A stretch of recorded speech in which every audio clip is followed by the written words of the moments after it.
Magandang araw mga kapagpapala, and once again, welcome back po dito sa aking YouTube channel. For our video for today, nais kong i-share sa inyo ang isang Android application na literal na kumita tayo passively ng mahigit 7 euros after nating mag-sign up. So kung nais po ninyo matutunan kung paano ko ito ginawa, just stay tuned sa panood dito sa video ito, and at the same time, i-share ko rin po sa inyo kung paano mag-request ng payout at kung gaano katagal yung arrival ng request payout na ating gagawin dito sa Android application na ito.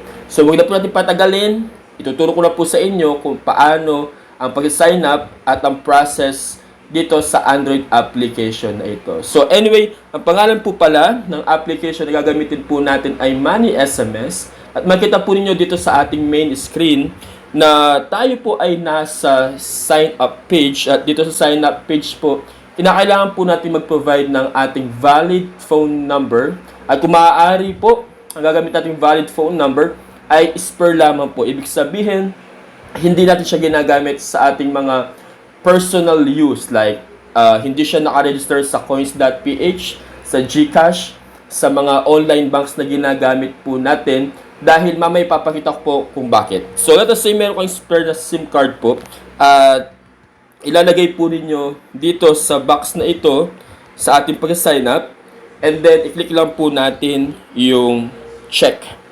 At dito sa page na ito, after natin may provide yung ating cellphone number, kailangan po natin mag-provide ng valid email address at saka ng password. At kung kayo po ay merong referral po, is i-click nyo lang po yung I have a referral code. At kapag click nyo po yung I have referral code, is lilitaw po yung input box para may provide po natin yung ating referral code, which is aking ipoprovide po dito sa ating description box below.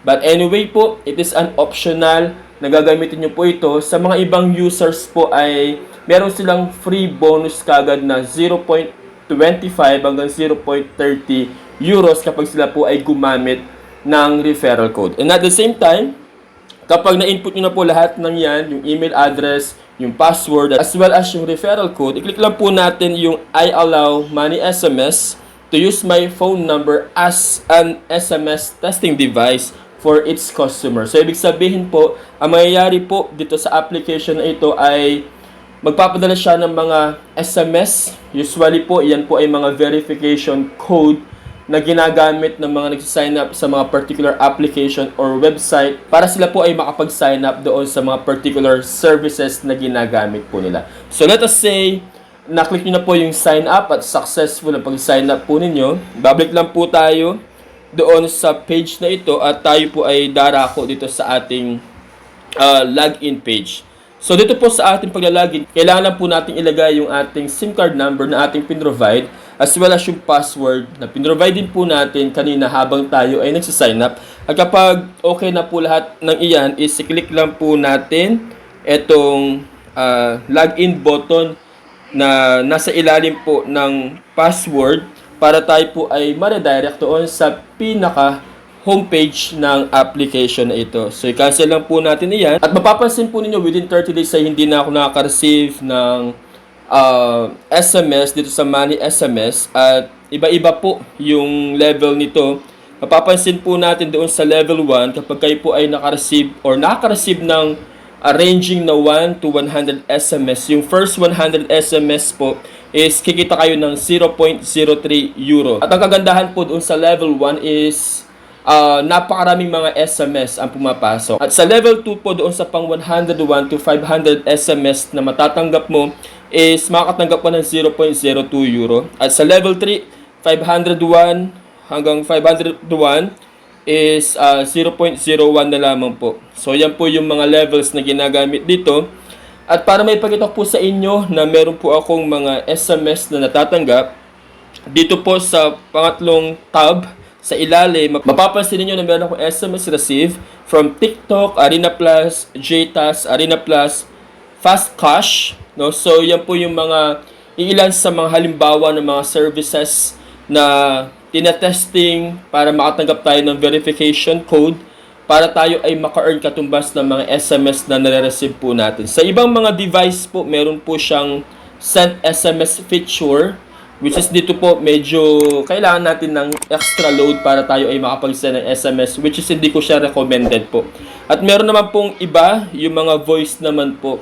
Minsan may mga tumatawag doon sa number natin na ni-register, and it is up to you kung i-allow po ninyo or i-on po ninyo yung feature na ito sa Money SMS. At noong year 2024, 11/15, yun yung pinakahuling natanggap ko po na tawag from Money SMS feature po na ito.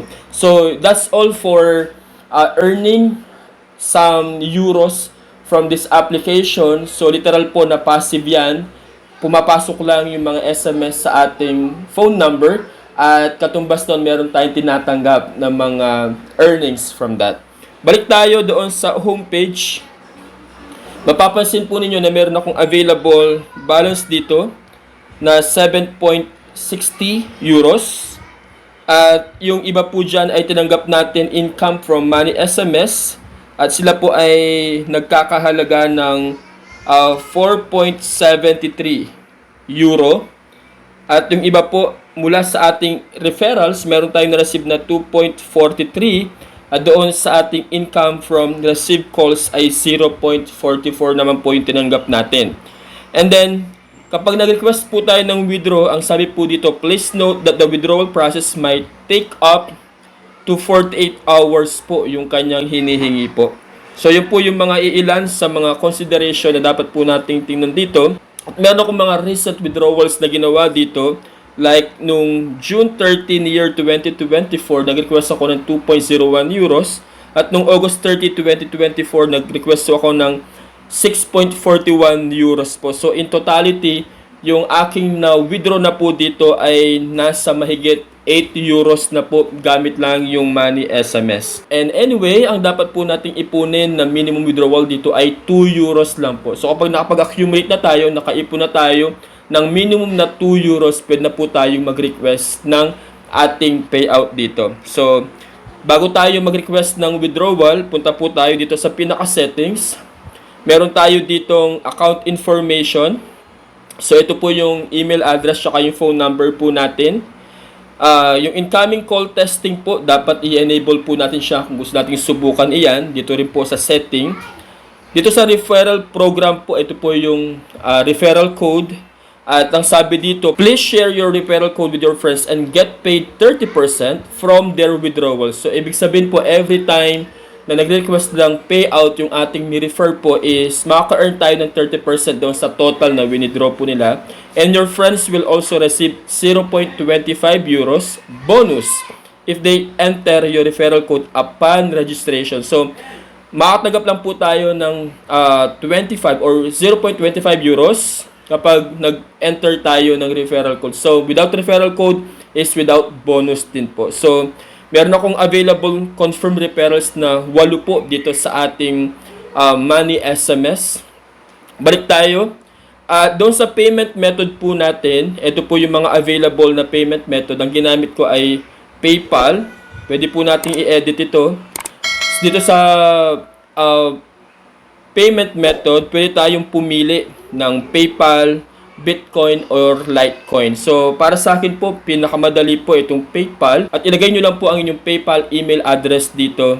Just for this example po, meron akong PayPal na ang pangalan po ay nandito po sa inyong monitor po. So, balik po tayo. Kapag na-set up na po natin lahat ng iyan, balik tayo dito sa ating balance and then request tayo ng withdraw. So, ang gagawin lang po natin is i-click lang po natin itong withdraw button. Okay, kapag click po natin itong withdraw button, lilitaw yung mga options, yung payment method na ginamit po natin, at i-click lang po natin yung mismong part na ito. Okay, so yung email address natin sa PayPal, withdraw amount is after fee is 7.60 euros. So, click lang po natin yung withdraw. And withdrawal request accepted. So, ipaprocess na po siya. Pagka-click po natin ng withdraw and then click lang po natin yung backup. And then, dito sa notification po, as of February 11, mapapansin po ninyo na pending yung ating status at ihintay lang po natin siya ng mga ilang minuto para pumasok ang ating ni-request na payout dito sa Money SMS. Alright, after few minutes, mapapansin po ninyo na ang notification natin dito is payment sent na po siya. Pero wala pa tayong nare-receive na notification doon sa ating Gmail account as well as sa ating PayPal account po kung pumasok na po siya. Pero try nating i-check. So, payment sent, ang sabi po niya, the funds have been successfully sent to your payment address. So, the question is, haven't received the money. So, after a few minutes po, mapapansin po natin is doon sa PayPal, sa Gmail po natin, payment from Money SMS. So, ito yung details po. Yun po yung pinaka-email niya sa atin para tayo ay makapag-check. Punta tayo sa ating PayPal account. I-refresh po natin ito. So, mapapansin po natin, yung ating amount is nadagdagan po siya. We have received 7.60 euro from Telq Telecom GmbH.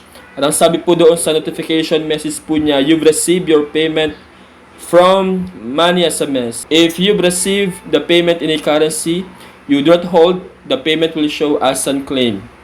So, mapapansin po natin na legit pa rin po yung Money SMS and almost a year ko na pong ginagamit itong Money SMS na ito at wala pa ako nakita mga problema.